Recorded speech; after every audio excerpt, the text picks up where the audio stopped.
It's a Saturday morning and your 9-year-old is struggling with a school project that involves drawing graphs. After just 5 minutes of working on it, he realizes that the lines he drew do not match up. In frustration, he groans, tosses the ruler aside, and collapses onto the floor, exclaiming that he's terrible at math. Sound familiar? This type of low frustration tolerance can lead children to give up when faced with challenges.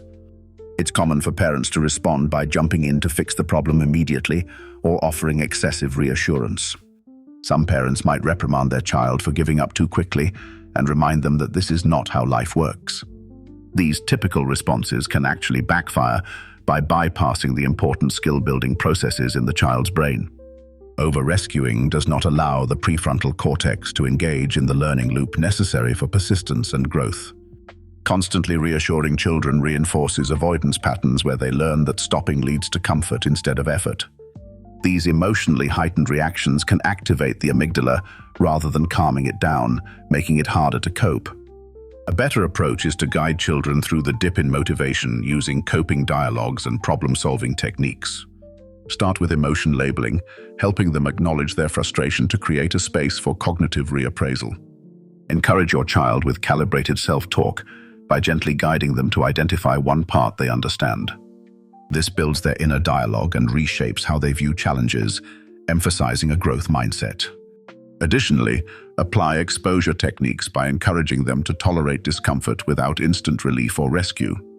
Teach your child that practicing enduring moments of struggle actually signifies progress and resilience. Instead of immediately jumping in during a meltdown, calmly set a timer for them to stay on task for a few more minutes. A 3-step parent script provides a structured way to promote this mental endurance in everyday situations. Start by validating their feelings, acknowledging their frustration as a normal reaction to difficult tasks.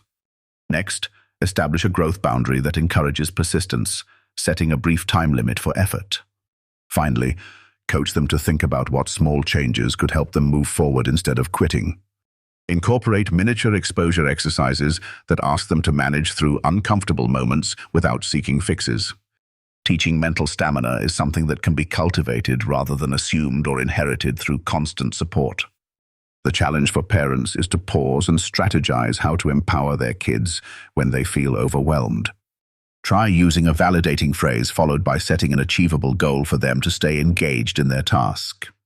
Encourage them to give it another attempt, even if it remains difficult and uncomfortable in the process. Ultimately, this approach nurtures grit and resilience, equipping children with skills for future challenges they will encounter.